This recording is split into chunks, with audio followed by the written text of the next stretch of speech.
Let's go.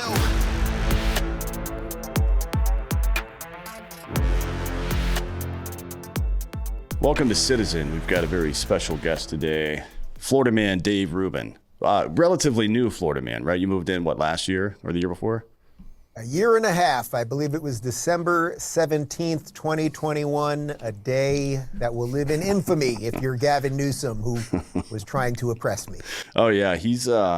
He's on one now. It's really incredible how we should be used to being gaslit by politicians. That's kind of their thing, right? But it's the way that it's happening now is just incredible, because before you could do it because the average, let's call it a pleb, wasn't able to access the information like we are now. But now you can just look that shit up, right?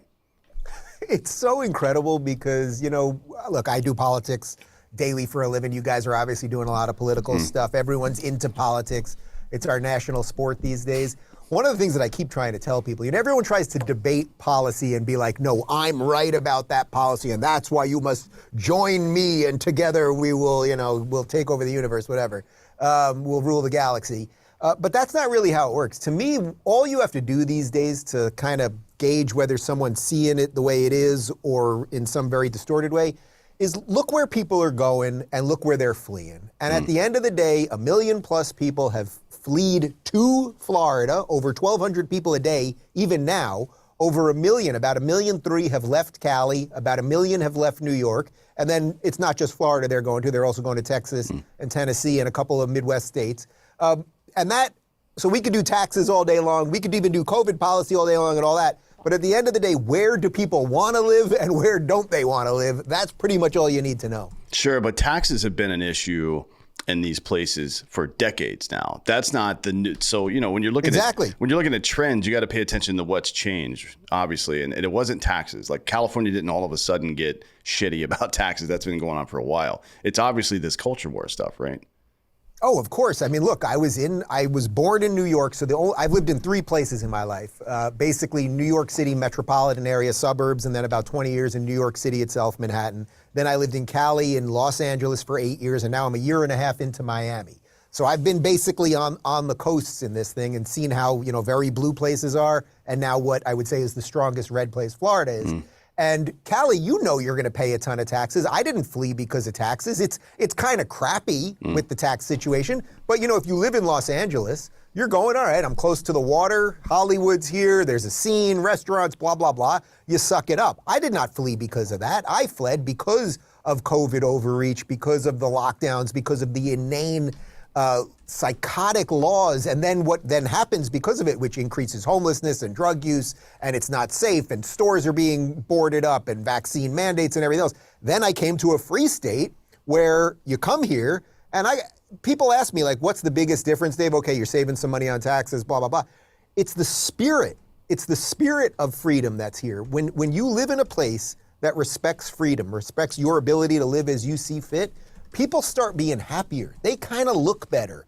Go walk around San Francisco and see what a dystopian progressive nightmare that drug-infested zombie apocalypse is. And then compare that to literally any city in Florida. And again, you don't have to care about the policy. Just look with your own 2 eyes and you'll see what's what. Well, there's this old saying, if it's dumb and it works, is it really dumb? Right? In the military, we say that a lot, but it's at the end of the day, results are what matter. It used to be that results matter. Now we're kind of in this propagandist phase of American politics where everything's kind of being shoehorned in where it doesn't make sense. And there's a lot of examples of that. Now, to your point about the air of freedom, if you want to call it that, King George III said to John Adams once when he was very frank with him, which John Adams was kind of want to do. He was kind of a dick. He said, an honest man will have no other, right? And I think it is that spirit of like, we're not going to put up with this bullshit here. You know what I mean? That really is it. I love that because that is the truth. And once I got here, I started seeing that all over the place. The amount of people that I've met here, not just the OG Floridians who kind of get it. And, the meme of Florida man, that's why I put it in my Twitter bio. It's like the meme of Florida man was this guy who's like smoking a cigar and wrestling an alligator, taking a baby out of its jaws while, holding a golf club. And it's like, what's going on here? But Florida man knew something about freedom. That guy somehow knew something that all the elites and all the libs and the lefties did not know about freedom, so that when the shit hit the fan with COVID, it was Florida man who was defending the true freedoms. And then so I meet the OG Floridians, and then I meet all the new people. And the OGs, they're rightfully worried. You guys are all coming in like locusts. Are you gonna burn the place down? Are you gonna eat everything alive, turn it blue? But I'm telling you, from the people that I meet every single day at the supermarket, whatever events I go to, and I get that's a somewhat self-selected group of people that are gonna come up to me, that sort of thing. But I'm meeting just so many people that have moved here from all over the country. It's usually New York, Connecticut, and Cali seem to be the big ones. Everybody is like registered Republican for the first time in my life. And the funny thing is, a lot of them, they're like, I'm actually still pro-choice. I'm certainly fine with gay rights or whatever, any of that stuff. But they're like, no, I need a government that is going to do the best it can to not encroach on my life. And we got two parties in this country, whether you like it or not, and clearly one's a hell of a lot better than the other one. Sure. Even though it's pretty bad at times. Well, on this debt situation, it's not been great so far, but we can get into that later. But there are so many examples of, I guess if you want to call it the propagandist phase of American politics. Not that it hasn't always, had some degree of that, but now it's crazy. I mean, so over the weekend and this morning, I think there's a protest going on about gun ownership because 95 people were killed over the weekend. And this gun ownership situation, gun control, whatever you want to call it, always circles around to one or two particular styles of weapon owned by a very particular style of person that isn't part of the in crowd when it comes to American politics. But the reality is the vast majority, about 90% of the people, 88.5% of the people who were killed over the weekend, it was in Chicago, LA, DC, and New York. I mean, we've had a freaking running joke. It's not even a joke, but then it becomes a joke, a running joke on my show on Mondays, asking how many people were shot and killed in Chicago this weekend, because nobody cares. Well, at least from a mainstream media perspective, nobody cares. For years, Sean Hannity was the only guy being like, there were 20 people shot in Chicago this weekend. They were all black. And everyone called him racist for saying it, for saying that 20 black people were shot in Chicago. Now more and more people are acknowledging it. But Chicago I would say Chicago and San Francisco are the ultimate examples of why progressive policies are horrible. Chicago has basically the strictest gun laws in the United States and has more murder every weekend. Now it's black on black murder, so it doesn't fit the narrative. They don't know what to do with that, so they just ignore it. Now we know if they could figure out one of those to be a white guy shooting a black guy, now we got, a summer of love and riots in the streets and all of that stuff. But I can tell you, being here in Florida, where I own guns and I go down to Homestead and I do some shooting, it's safe here. It's safe here, but it's not just because people have guns. What happens in a culture of freedom is that people start because you then start doing whatever it is that you want to do with your life. You're not encumbered by the government. So whatever, let's say, job it might be, or the type of family you want to be with, or the community, or your streets are safe, when things start just kind of working and chugging along, you're going to inherently have less crime around that. Because crime, it's not that most people want crime. Crime is born out of desperation. It's born out of drugs and a whole bunch of other stuff. So if you give people conditions that freedom and liberty can prosper, well, then you are inherently going to have you're going to have a place of less criminality, less drugs, and the rest of it. And then hopefully they won't have to use their guns, but they can have them just in case. Sure, yeah. There's definitely historical correlation between, I've always thought this, but I've been reading more about it lately and looking at some of the data. When in areas where there is more individual liberty, typically what happens is, one, people exercise that liberty to their own benefit, right? Which makes them more secure. And through that security, they become more entangled, if you want to use Jada Pinkett Smith's word, with their local community, right? People in good times care more about other people than they care about themselves.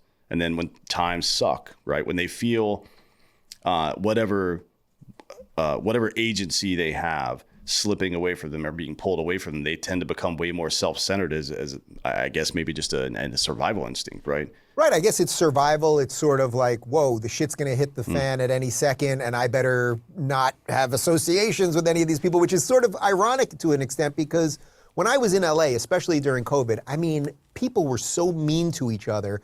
Walking my dog down the street and on a 80-degree sunny 2:00 in the afternoon day, and neighbors yelling at me because I'm not wearing a mask outside. They don't want the dogs to sniff each other. I mean, it was psychotic, absolutely psychotic. I didn't know any of my neighbors. You know, we're pretty friendly. We like to host parties. I tried to occasionally go up to people, meet them, whatever.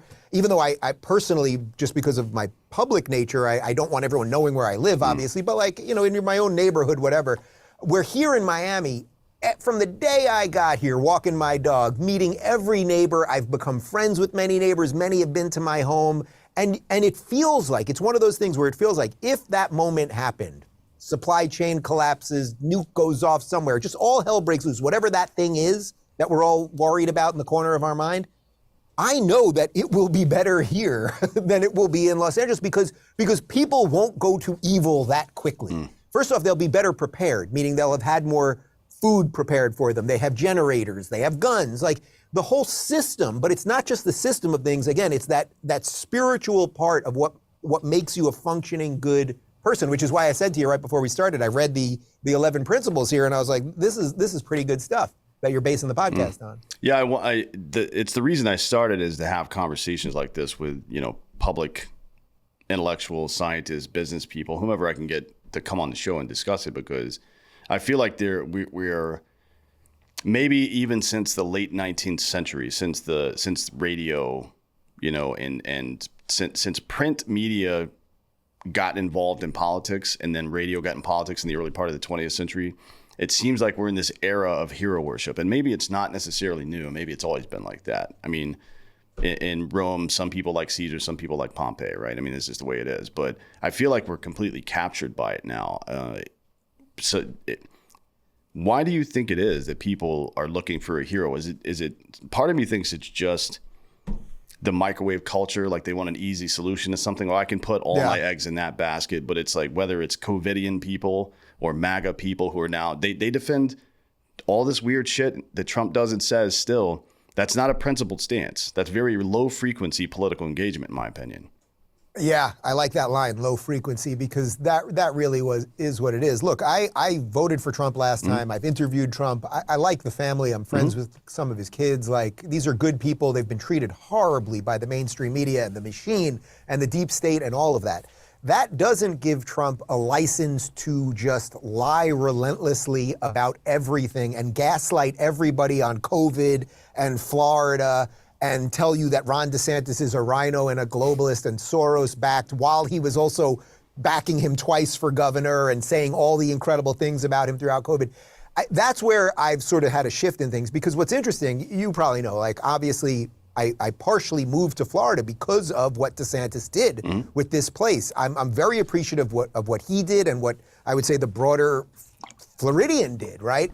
I clearly support the guy for governor, but I do for president, but I do not worship a politician. Now, he's pretty damn disciplined, and he goes out there and does what he says he's going to do. He's a good family man. You know, I think I'm guessing you're about my age. I'm 46. Like, he's 44, if I'm not mistaken. We need a generational shift. He's not fighting with people on Twitter all day long. Like, he's doing all the stuff we could ask. Now, I say that. I hope that doesn't come off as worshiping the guy. He's just a man, but he happens to be doing mostly the right stuff, I would say, to the highest extent that I've ever seen from a politician in my life. So to me, that is worthy of helping him as much as possible. I would say that's different than what I'm seeing out of a lot of the Trump people, but not all of them. And by the way, I think most of the 95% of them are great Americans and fighting for what they believe in. They just want to be left alone and all that stuff. But you're right, this, like, when you gaslight people on Florida, when he gets up there and says New York was better on COVID than Florida, and then people defend him for it, it's like you're saying to your own people, boy, you better ignore reality to support me. And I don't know where that ends up, but I can tell you it's not a good place. Yeah, it kind of sucks, to be honest, because policy-wise, I would think that most people agree with a vast majority of what Trump did and what he would probably plan to do in a second presidency. And it's certainly true that we need strength as well, right? The presidency is defined by the projection of strength, but it's also defined by being, I guess, solid and reasonable and not flailing about and reactionary, which I think is a problem, right? Because it just you're giving your political opponents and even our enemies across the globe too much ammunition to use against you in that regard.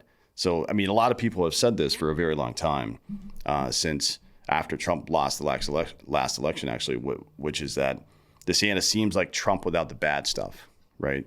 Which is, I mean, I voted for him too, and if it turns out to be Trump versus Biden, that's not even a choice to make, right? Right. I mean, that's ridiculous. Obviously, I'm going to vote for Trump because Biden doesn't even know where the fuck he is right now.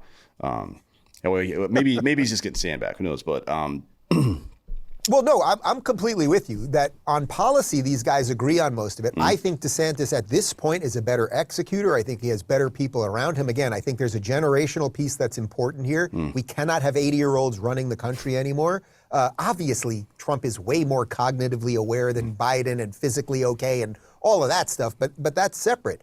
DeSantis, it's interesting because you mentioned the thing about how a lot of people were always saying, oh, well, I like Trump's policies. I'm socially liberal, but fiscally conservative, and I don't like the wars, so I like Trump's policies, but I don't like the tweets. Well, congratulations. You got a much slimmer, trimmer, more effective, cogent, competent candidate in Ron DeSantis. And again, that's why it's so disappointing. Look, I get that primaries are going to be freaking nasty and everyone's going to throw the kitchen sink and all that. But this absolute assault on the truth that Trump is doing, I think is really, really dangerous, because once you can convince people, like he really has a set of people convinced that Florida was bad during COVID and that George Soros is backing Ron DeSantis, or that somehow Ron DeSantis is a rhino. It's like Ron DeSantis has done literally everything that anyone who is conservative-minded could have wanted. He's done things that are more conservative than I would want. For example, abortion. I was fine with the 15-week thing. He moved it to 6. I happen to disagree with him. He's the governor, so it's in his purview to do it. But if you're going to tell me that the guy who has done more of the stuff than any of us could have possibly wanted or asked for, he's the rhino, well, then it makes everybody a rhino. Sure. And that's just not good. It seemed like, and look, Trump's, like, I know 2 of his kids as well, and they're not like this at all.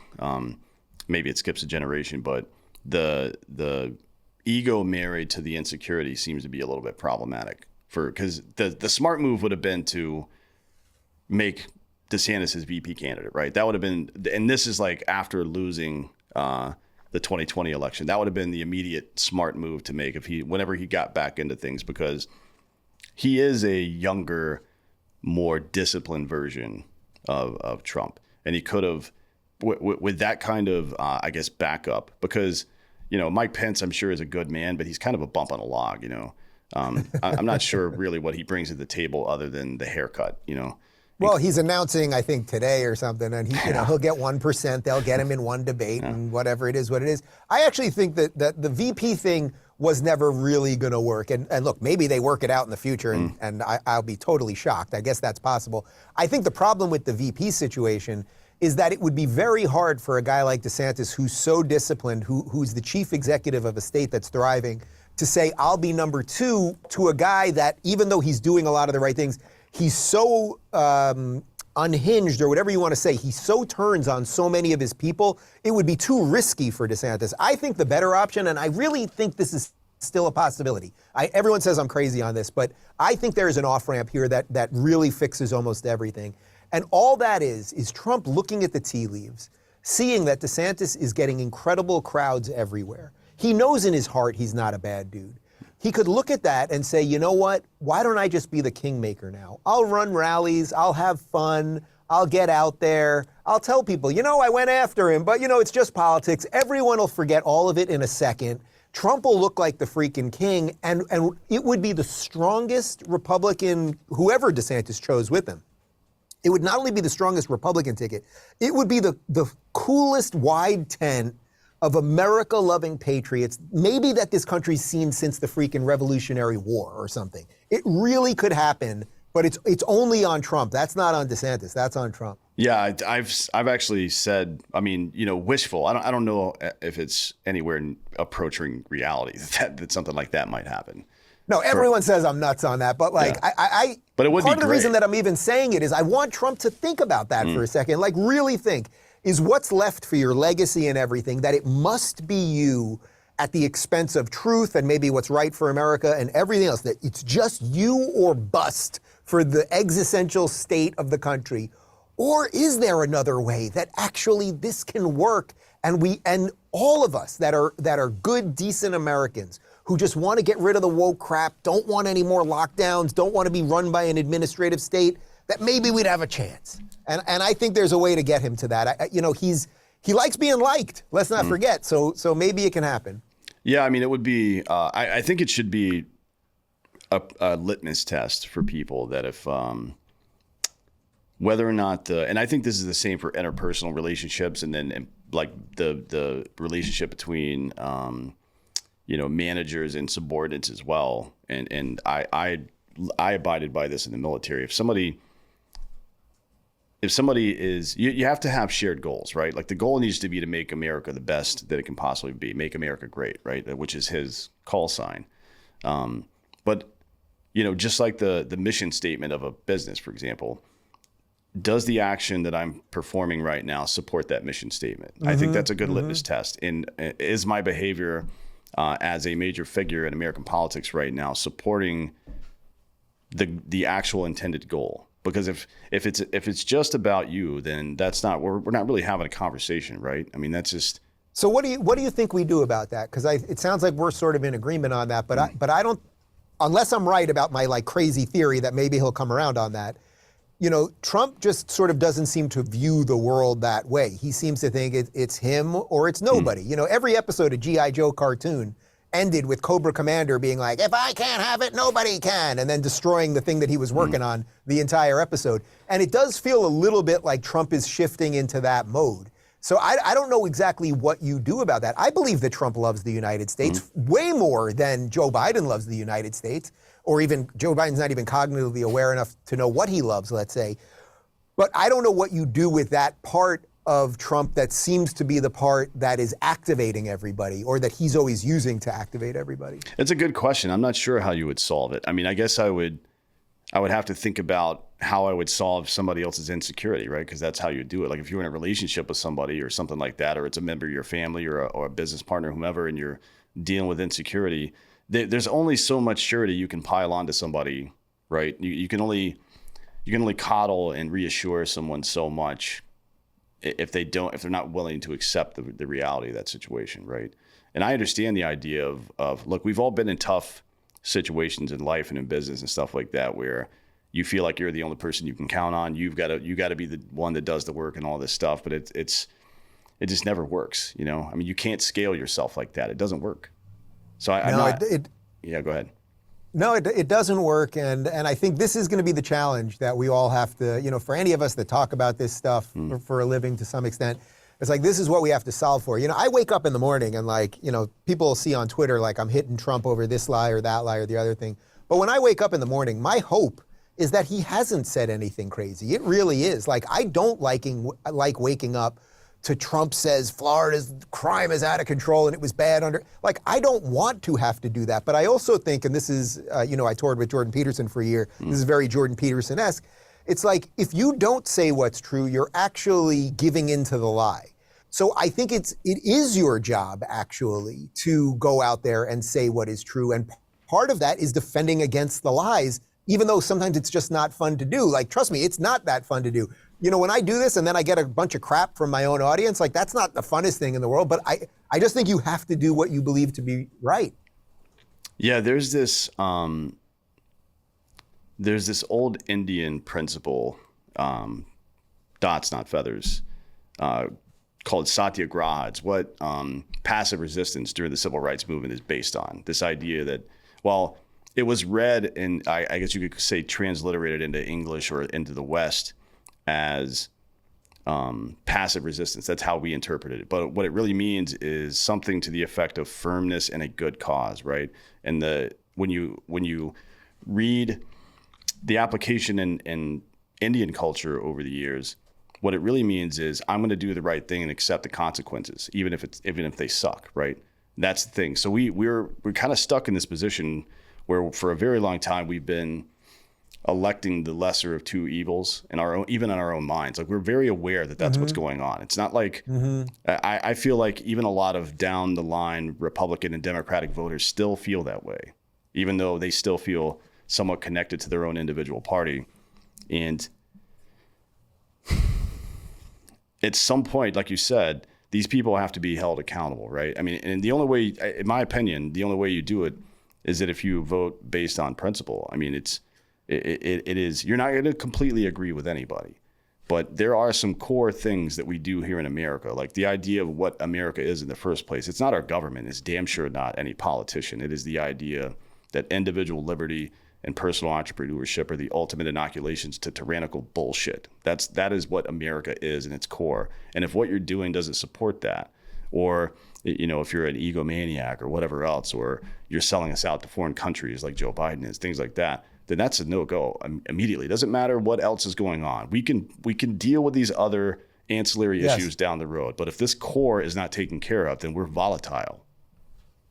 You're not only right, but the title of DeSantis's book, which came out a couple months ago, it was The Courage to Be Free. And it's like, that's interesting for a politician to write that, because politicians usually write like forward on, or it's just something very like specific but somewhat meaningless. And it's about them in a bizarre sense. It's about my mission to do the thing that I wanted to do. The courage to be free. He's not just talking about himself, he's talking about everybody. You have to have a little courage to do the right thing when the shit comes, and it's a coming, and it just came, and it'll probably come back in COVID-9 or whatever else they have down the way. So again, I don't worship politicians. To me, a guy like DeSantis, he's worth about $325,000. Like, that sounds like a lot of money to people, but it's nothing in the scheme of what these people have. He clearly has not done this for money. He came from a blue-collar family, went to Yale, not because he was in skull and bones in a secret grandfathered in. It was because he got a baseball scholarship to Yale. The guy has a great pedigree. I just don't know how much more we could be asking for. Now, someone might be watching this and be like, but Dave, the 6-week thing was too much. Okay, well, first off, the president doesn't set abortion policy. It's what the governor sets for his own state. So I think you don't have to worry about it that way. You might not like whatever policy. Of course, you could have disagreements with him or with me on policy. But I think ballpark for the ethos that you're talking about right there, of what America is and what it takes to have a flourishing society, I think that he represents that right now. And the real issue, I think, is that if it isn't him, the chances that we'll ever get back to what that ethos is are very, very slim. If we get 4 more years of Biden, God knows what destruction these guys could do. And, even 4 years of Trump, which obviously will be better, with Trump with revenge on his mind, could also be, as the kids say, problematic. Yeah, I like that. I like that statement, the courage to be free, because the reality of life is that every time you take a shortcut, every time you take the easy route, and every time you let someone else do things for you, there is a price to pay, right? I mean, when it's food, it's preservatives that destroy your body, right? When it's governance, I mean, what Plato said, if you refuse to take part in your own governance, you're doomed to be ruled by fools, right? He said that a couple of years ago. This is not new. Yeah. None of this stuff is new. Couple of years. We seem to have this really bad habit in the West of unsolving problems that we've solved before. And I don't know if it's like boredom. It's like an Etch-a-Sketch. We're like, oh, that's a good picture. Let's shake this shit up and do it again. But people suffer because of that. It's so arrogant. Well, we're victims. We're victims of our own success. As my friend Douglas Murray, great conservative writer, I love Douglas, says, Douglas is the best. He says, the barbarians will be at the gate and we'll be debating what pronouns to call them. And that's kind of where we're at right now. The experiment of America, of this default situation where you live in a roughly free society and get to do what you want, that is not the default position of the way humans have been ruled for thousands and thousands of years. It's a freaking miraculous experiment. And now we're letting in a whole bunch of ridiculous ideas that are completely counter to reality and science, whether it's, gender stuff or race stuff or economics, and that young people seem to want socialism more than capitalism, all this stuff. And we're debating what pronouns to call them instead of being like, guys, can we fortify the door? And by the way, that was one of the reasons I was supporting Trump, because I viewed Trump as the guy that was defending the gate. He was defending the gate. Eventually they got in, and then the question is, can he reconstitute himself enough to push them out again, or is there a better guy at the moment? Obviously, you know my feelings on that. Sure, yeah. And I think we've discussed this at some length over the months, but we even talked to his kids about it, well, his sons anyways, and because I always ask, like, it seems like a lot got over on you, and he felt the response to that is that he actually refers to himself as naive in some ways in that regard. Like, I should have fired everybody at the FBI. I should have fired everybody at the NIH, everybody at the CDC, at the administrative level, obviously not all the doctors and stuff. But, didn't do that for some reason. And I wonder if, let's say it's third week of January 2025, and DeSantis is the president. Is he going to clean house in these organizations? Because I think that should be the ultimate litmus test for anybody that runs for office right now. Because our institutions that are supposed to protect this country are completely captured by bullshit right now. Well, you're totally right. And yes, I think the answer is yes. And the reason I say yes is not some pie in the sky like, oh, I hope he just does the right thing. Every single thing that this guy has said he was going to do, he's done so far. If you can think of one thing that he has promised that he hasn't accomplished, I'd love to hear it. And I ask people that all the time.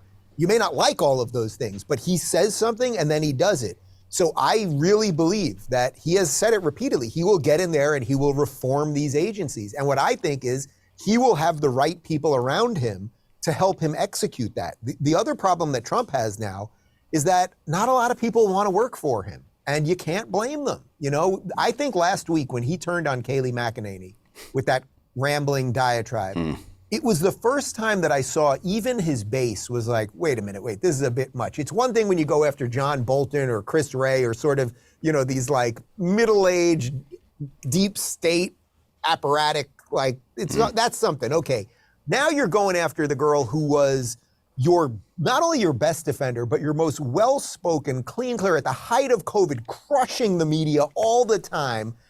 Now you're going after her, like who in their right mind? And that gets back to why I think the VP thing is just too risky for DeSantis. It's like, you don't know what this guy is going to do. Pence is a perfect example of that, how he's going to turn on you. So how are you going to staff appropriately to literally change the way the entire United States government works? I don't know that he has 10, really solid people around him right now. Yeah, no offense. I don't know that he has 4. Sure. Yeah. People that are statesmen that have experience in this kind of stuff certainly aren't going to want to engage like that, I wouldn't think. I mean, no offense to Dana Perino or, Ari Fleischer, any of those people, but I think Kayleigh McEnany is probably the best press secretary I've ever seen. She was unbelievable. The two bumbling dummies that have worked for, especially this latest one, she might be the dumbest person in a position of power I've ever seen in my life. I call her cringe, Jean-Pierre. Yeah. She should get it changed. That one was, I think that may have been the biggest mistake he's made so far, frankly, because there are a lot of people who are like fans of her, I guess, just because she did such a great job. In a way, it felt like the attack on Florida. I think those are the two that he's done that really have done some harm to him. The Florida one was interesting because, the night before he sent out that crazy first Truth Social thing about how bad Florida is, the night before he had a dinner at Mar-a-Lago where he had 12 Florida reps who all backed him publicly. So think about it. You're a Florida rep. You go to Mar-a-Lago. You announce that you're supporting Trump. You wake up the next morning and he's shitting all over your state. Now, some of those guys, Byron Donalds in particular, who's a rep from he's awesome. Southwest Florida, he's absolutely awesome. He's going to be a future star. He's a really good dude, doing great work in the midst of that area that was crushed by Hurricane Ian, blah, blah, blah. Like, he just used you. He played you guys like a fiddle. That's what Trump did over there. So I think that hurt him a little bit, this Florida thing, because it's too out of whack with reality of what people know. And then the Kayleigh thing, I think you're right. People saw her. You got to remember, it was not only, an impeachment, height of COVID, all of the craziness, he's orange Hitler, and she just got up there every day. She never made a mistake. She fought them over and over. There's no one walking around, even on the other side. They're not going to say nice things about her, but I think there's a quiet respect there. Like, that girl knows what she's doing. She's a pro. She's exactly the type of person that he needs right now, and instead he just went the other way on it. Very bizarre choice to make, but I think some of it, and I don't want to project too much or speculate too much, but some of it makes me think that maybe his mental faculties are starting to decline, because that's one of the things that happens. You know what I mean? Is you start to get angry and bitter at people for no apparent reason. You get deeply suspicious of other people for no apparent reason. And he is up in age and drinks 12 Diet Cokes a day, so I'm sure that's not great for his brain. He does drink 12 Diet Cokes. He doesn't drink booze, so that might spare him a couple brain cells. Yeah. But look, is his cognitive stuff like a gajillion times better than Joe Biden? Of course. But he is, I think, 78, if I'm not mistaken. So he'd be 80 once, in the midst of a presidency. What 80-year-old should be running a McDonald's? I mean, truly, if you went into a McDonald's and the general manager of McDonald's was 80 years old, you'd be like, that dude should retire. And not, like almost any job. Even if you walked into freaking Walmart and the greeter was 80, the guy who just stands there and that's usually an old guy, at 80, you'd be like, dude, Let's start a GoFundMe and help you retire right quick. Yeah. It's a good, Yeah, exactly. I always thought, it's weird to me that there's an age requirement for president, but not an age limit, and it's for a lot of reasons beyond just the cognition issue. It seems like it would be a good idea to have somebody as a chief executive who has some level of investment in the outcome of their fucking actions. You know what I mean? Like you wouldn't want to have somebody come in and set a bunch of policy that they don't have to live under. Right. I think that's a great point. And look, DeSantis has 3 young kids, I think all under the age of 6, if I'm not mistaken. So he has skin in the game to that degree. But, even beyond the age part in terms of you're going to die, sooner, there's the other part, which is that generationally, how old are you, if you don't mind? I'm 42. 42, yeah, okay. So I'm 46, you're 42. So Gen X, which is what we are, Gen X has not taken over for some reason. The boomers have held on for so freaking long that Gen X, which means if you're basically, let's say, 35 to 55 right now, you are in the prime of your life. You're not a kid anymore. You've had some life experience. You're still ready to take on the world. You have some knowledge and reality. You have hope still for the future, but you know something about the past. Also, there's a very specific thing with Gen X, is that guys like us, we grew up pre-internet. So we know reality when reality was reality. I mean, the mainstream media may have been lying about everything, but we weren't all obsessed with our phones all day long. So I think that there's a full generational argument for DeSantis, or anyone that's, I would say, in their 40s right now, as opposed to people, Trump only knows the world of a certain way. And by the way, when I'm 80, it'll be the same freaking thing. Right. But, all day long when he's telling you it's fake news CNN and then doing a town hall with them, or it's the failing New York Times, and then every other week he gives Maggie Haberman an interview, DeSantis is like, no, we're not playing that game anymore. If you lie about me, NBC News, you lied about this African American studies course repeatedly, I'm not talking to you anymore. He's letting the beast die. And unfortunately, Trump is putting the beast on resuscitation. Yeah, it's a good point. It's a really good point that allowing these people. I mean, it correlates with what you said earlier about if you don't stand up and say no. And by the way, the power of the American population is the resounding standing up and saying no all at once. We've seen it, right, with the Misinformation Governance Board, for example. Everybody. Everywhere, except for maybe a couple of really crazy people, were like, no, we're not fucking doing this. Except for the Democrat Party, but pretty much everybody else. Just the DNC though, not the Democratic voters, because they were like, no, I don't think this is a good idea. But to your other point, there has been this, as far as our generation and even part of the younger generation, there's these confluence of social issues that are interrupting our ability to take over, in my opinion, because we're less productive. One of them is that just interpersonal relationships, all this stuff around gender, and not just the pronouns, but third wave feminism as well. Men court women by demonstrating their value to provide and protect for them, right? And masculinity has been demonized. So the ability to demonstrate protection is gone to some degree, right? Or at least it's seen in a different light. And then demonstrating your value as a provider, because women are in the workplace more now, that's also diminished. And men haven't quite figured out how to catch up to that yet, I think. They haven't quite figured out how to re-demonstrate their value to young women. And that's why people aren't starting families until their 30s now, which is a problem, right? Yeah, I think that's a great point, and it's legit. And I mentioned Jordan Peterson before. That's why so much of what he's done over the years was to help young men who were just beaten by the system and told that because of their gender and skin colors, if they were white specifically, that they were somehow the problem and they're worth less and everything else. And then it gives you a generation of guys who are very confused about things and more neurotic and nervous. And, we know suicide rates for young people, especially through COVID and everything else. And girls have a whole other set where now there's this mass social contagion where girls literally want to become boys. That's usually the direction it goes for kids. Like there's so many things here that we need to plow through. And again, I think that not that everything is solved by politics and politicians. It's not. But if you had somebody at the head of if the pilot of the plane, let's say, was thought of as a somewhat competent guy that was in a good marriage and had kids, and it might start shaping things. It really might, because otherwise I don't see how things will get shapen. I think that there'll be pockets of shape. There'll be places like Florida, places like Tennessee, where it'll kind of work. And then what's going to happen, and this may be inevitable no matter what, our big cities will collapse. The blue states will basically become banana republics of genderless whack jobs trying to out-hustle each other on race, something like that. And then there'll be these other little places where freedom will roughly be managed, or freedom will roughly prosper, but the federal government will always be coming after those people because they'll be the only ones producing anything. Right. Yeah, it's a good point. What you're describing is encephalopathy, right? That's what happens with traumatic brain injury. Parts of the organism stop functioning properly, so energy stops being sent there and more pressure is put on the areas that are still producing the requisite amount of energy, and then they suffer because of it. And that's just how life works, right? And then the other part of it's not just young men, it's young women as well. They've been lied to about their femininity. They've been lied to about it. This third wave feminism that purported that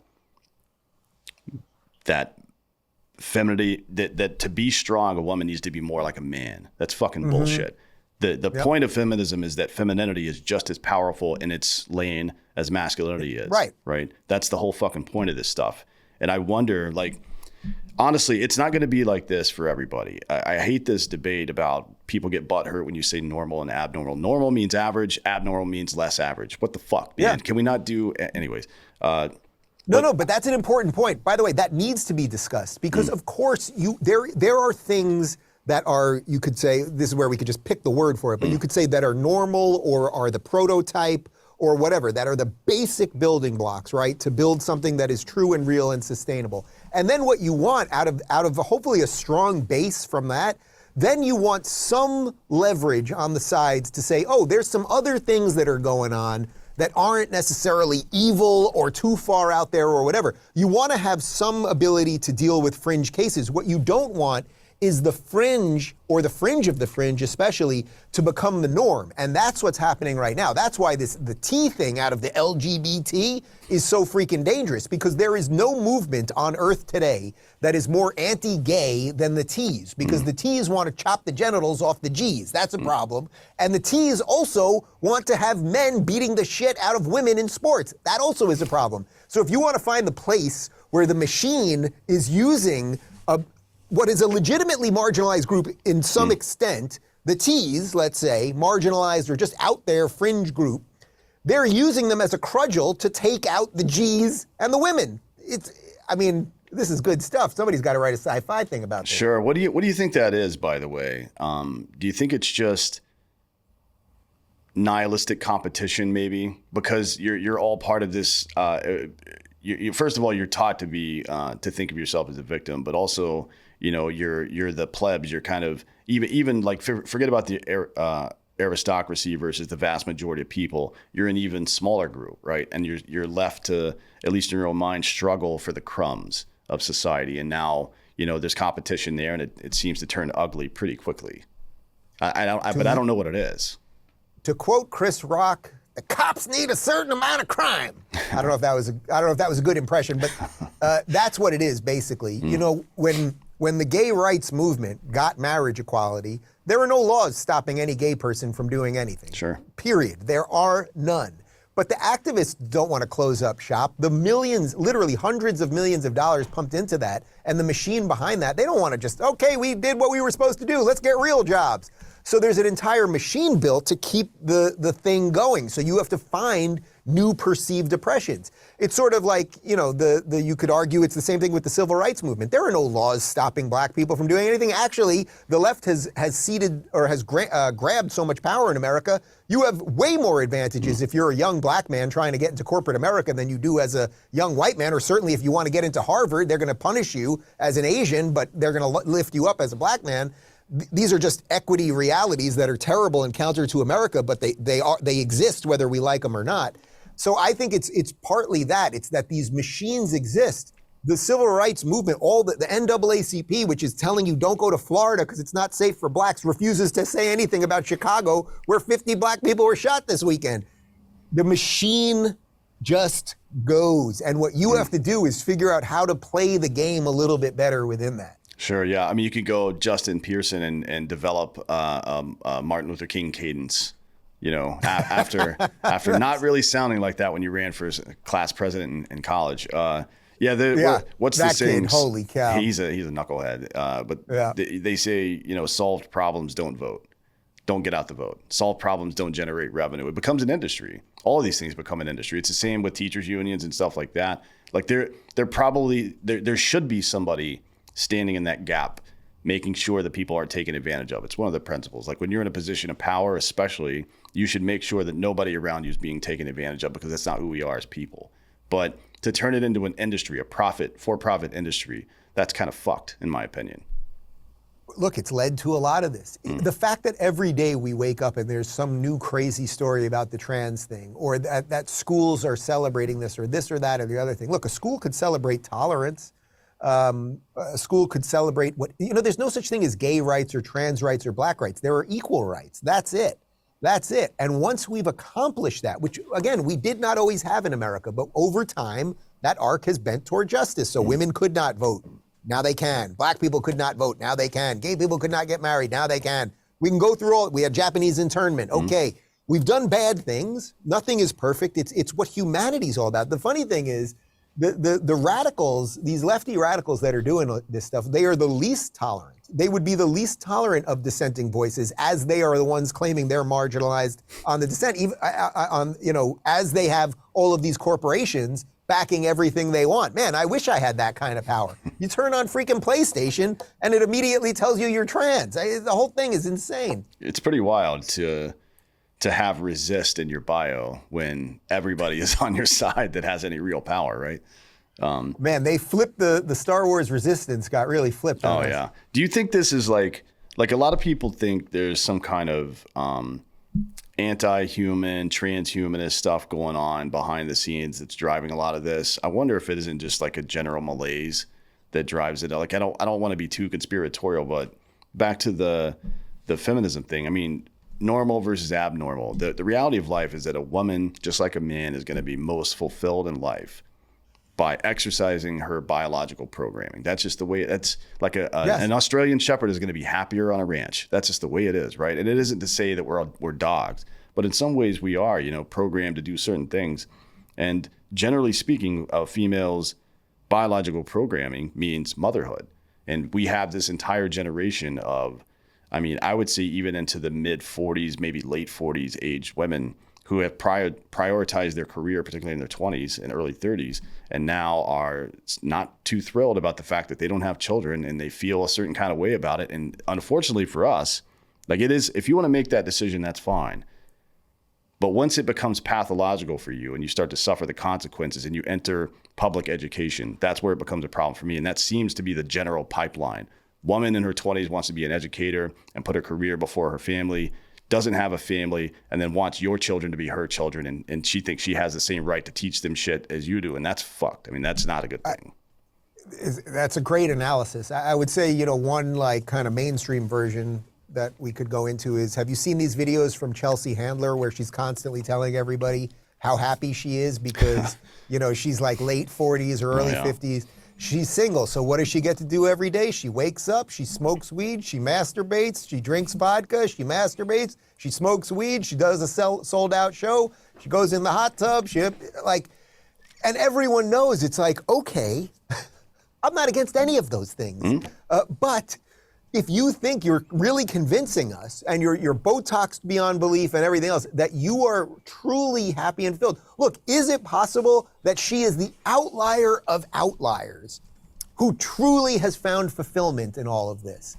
I suppose that is possible, but is it probable? No, and should it be the norm? Obviously not. No, and nobody that spends that amount of time in public talking about how happy they are is actually happy. And here, there's a very concrete example of this. If you're a young man out there and you're looking to pick up, a MILF, for example, or a lady that's currently if a woman is posting on her social media about how it's been a journey, but we're super happy together about her current partner, they're going to break up pretty soon. That's just that's an iron law, because people who are happy are out being happy. It just depends what step of the journey. Yeah. People who are happy are out being happy.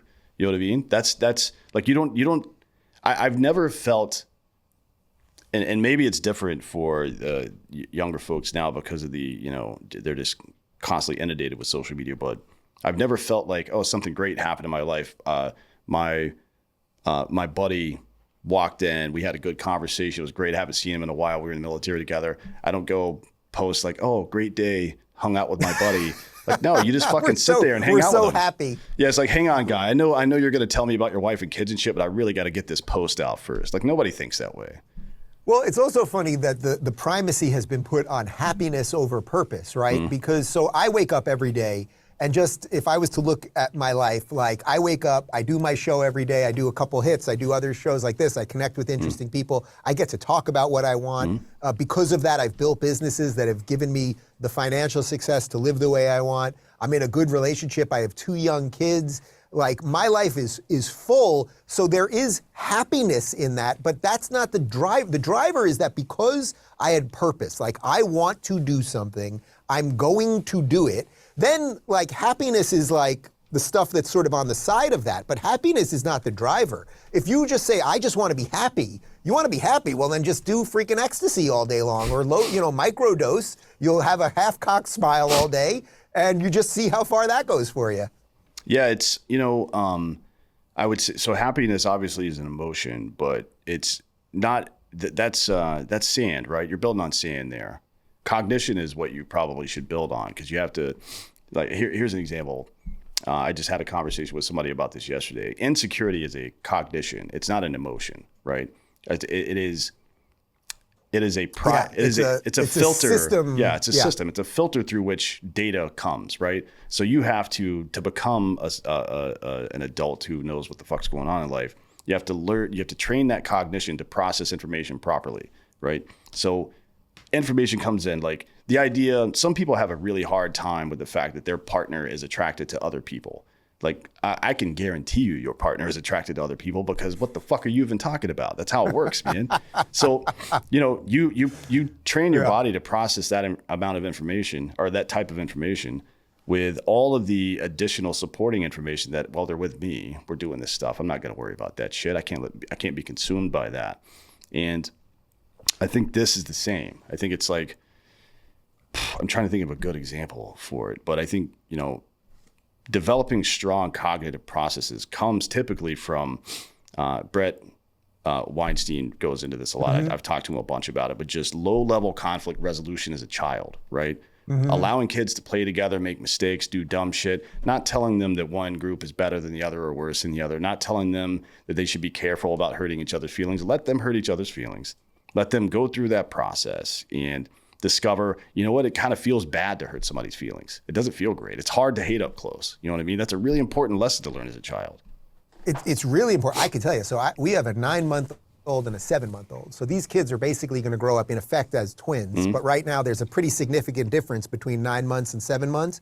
So my 9-month-old, he's crawling, he's climbing on everything, he's ripping everything apart. He's smacking me in the face. The 7-month-old, he's just starting to crawl. So he has, their competition level is completely out of whack right now. Now, eventually, hopefully that evens out and it's all good. One of the things that I've really been trying to do with my older one, because I can tell he's strong and he's an adventurer and he just wakes up and he's ready to take on the world, is when he's grabbing onto things and climbing all over everything, I do my best to stay out of his way. Now, obviously, if he's grabbing a bunch of shards of glass, I'm going to be, or rocks or whatever, then you got to watch out. You don't want him to choke. But I try to if he's balancing, I try to kind of let him fall a little bit, not on cement, but on a pillow or whatever, because I want him to realize you can reach out this far, and then tomorrow you'll reach out a little bit further. And that really is what you're talking about with relationships. You want people to be kind of full within themselves to the best ability that they can. And sometimes, by the way, I think that's like a lifelong adventure. There are times when you have runs in life where you're like, man, I'm doing all the stuff I'm supposed to be doing. I'm doing it right. I'm focused. I'm clean. I'm clear. It's working. Then you have times where you just fall off, and whatever that means. You might suddenly be an alcoholic. You're just doing whatever bad behaviors you have, whatever. But if you can do that thing right within yourself, then you can find someone else who's roughly doing it right. And then, and again, this is a kind of Jordan Peterson thing, if you can find someone to do that thing with in a life, that's probably what it's all about. Sure, yeah. And it does come back. I mean, so one of the other things I talked to this person about was just the general idea of happiness in early stage relationships where people are like, oh, everything is elevated right now. I'm feeling good about this. And then the person does something that you don't necessarily like. And you're like, oh man, that's not great. Right. It reminds me of the conversation between Robin Williams and Matt Damon in Good Will Hunting, where he's talking about, well, she's perfect right now. You don't want to ruin that. That's a very apt analysis, right? Because it isn't about any of that bullshit. It's about do your purposes align with one another, right? Do those things matter? And the reality is that everything we do in life that's meaningful will be done in the service of other people, not yourself, right? And I think this hyper focus on happiness makes us forget about the cognitive processes or developing them or even paying attention to them, and just focusing on, do I feel good right now? And that is my North Star. That's fucking stupid. You know what I mean? I mean, that's dopamine versus serotonin. That's the debate, right? And you're just going to be chasing that constantly. You're basically an addict at that point, and you're never going to have a healthy life. Well, not only that, but there's an entire system designed to do that to us, because, we have endless scroll on our phones. You're of a certain age. You remember when we first got online, you'd go to a website, it would end. You go to ESPN.com. I'm going to check out all the basketball scores. You'd scroll down, the page would end. That was it. Now you had to go somewhere else or you get up. But now it never ends. Whether you're on Twitter, whether you're on Facebook, the feed, the algorithmic feed, YouTube, it's endless scrolling. So that has also kept us on that endless chase for dopamine. And the question is, if you've watched YouTube videos for 5 hours, or you watch porn for 3 hours, or whatever the hell you did, at the end, are you going, am I happier or more fulfilled or whatever? Again, I'm not against YouTube. I'm not even against porn in and of itself, but you get the point. Like the constant chase, which has been technologically injected into our brains, I think is something that that seems like a brain hack that they did on us. Our brains have sort of limits. You eat enough ice cream, your system is like, okay, no more ice cream. You can't just eat ice cream all day long. The internet, you can scroll all freaking day long endlessly for the dopamine hit of happiness, or you can doom scroll to find people saying mean things, or you can watch snuff videos, or God knows what else is on the internet. Well, you got young kids. How are you going to handle this, as they get older? Look, we talk about it all the time, and it's like, I want to keep them off these things as long as possible. But, my brother and sister have kids that are older than them, in early teens into, toddler age, middle, third, fourth grade. And it's like, it starts getting tough. Every now and again, you want some quiet at dinner and you throw the iPad to them and you hope that they're watching something that's not insane, but you don't know if they end up on TikTok, and then God knows what's going to affect their brain. So I think the most honest answer I can give you is, we will do our damn best to be as invested in them as possible to keep them off that, or to have rules around it so that it doesn't go haywire. But it's very easy for me to say, but we should pick this up in about 6 years and we'll see what. Yeah, no shit. Just Jonathan Haidt and Greg Lukianoff would say, prepare the child for the road, not the road for the child, right? I mean, you can't defend against everything, I guess. But it is, again, it's part of that building early cognitive process. Hopefully people, and it's never too late to do that, by the way. It's never too late. If you're listening to this and you're 25, 35, 45 years old and you're struggling with this kind of stuff, it is never literally that you can teach an old dog new tricks. It is very possible to change your behavior. There's a lot of people talking to young men now, which is great. I don't know that I hear a lot of people talking to young women about, because typically what happens is somebody's involved in the media chase, and then they discover something like homesteading, or they discover whatever it is, right? And they're like, oh, I'm actually happy, like sincerely, I'm full of purpose and happy now, and they disappear. But I don't, not many of the women stick around to remind all the other women, like, hey, you don't have to this game is rigged, and the only way to win is to not play it. And I wonder. There definitely are some women doing it. Yeah, it's not as many as the men, but I would say this: if the men that are doing this, and yeah, there definitely are more. If they do it properly, I think that solves the problem for the women. Because I'll tell you, I know a lot of girls in their 20s and 30s that are cool, pretty, take care of themselves, good job, like really like in the flow properly, but they cannot find guys. I hear that a lot. I hear the same. But you don't see it the other way. It's very rare that you meet like a whole bunch of guys that are like, they really got their stuff together, take care of themselves, doing it right, and they just can't find girls. That's not a thing. Right. So I think what would happen, but maybe it's just sort of the numbers game at this point, if the guys that are out there fixing themselves can keep doing that, there won't be a need on the girl side of this, which there might be some other reasons for that, that literally are technological related, because guys tend to spend more time with these things and care more about things, and girls usually care more about people, something like that. Makes sense. Good. Well, look, at least there's some hope, right? We're not completely fucked yet. We can, I got nothing better to do than save the world. So. Yeah. Well, good. I'm glad you're out there doing this stuff. I watch you a lot. I really appreciate it. I've been watching you since before most people were, to be honest. I've always enjoyed your stuff. Tell everybody where they can find you, what you're up to. You doing any tours lately? Got any books coming out? Yeah, I'm not doing a book right now. My last book came out about a year ago. I'm trying to figure out what the third one will be. My main spot is RubinReport.locals.com. Locals was the tech company. I started to fight some big tech censorship. We eventually merged with Rumble, and we're really building the alternate rails for the internet. But that is a side conversation. But we got to have you on my show. It's long overdue. I'm gonna have my guys email you for a Friday. Yes, sir. We'll get you on and continue this. Anytime. Appreciate you coming by today. It's obviously always a great conversation. I didn't say anything too fucked up to make you blush today, which is nice. Again, appreciate your time today. Enjoy Florida. It's nice. Where are you? We're in Austin. All right, Austin's weird. Obviously, you got some problems, but I think you're going to be all right over there. Well, I live in the hills to the west, so I'm good. Gotcha. That's all the happy people that say they're from Austin, they're always like out on the suburbs somewhere. You're not right in the middle of the. That's right. Yeah. I did live downtown. It was rough. Yeah, you too, buddy. Thanks for coming out. Thank you all for watching. This has been Citizen.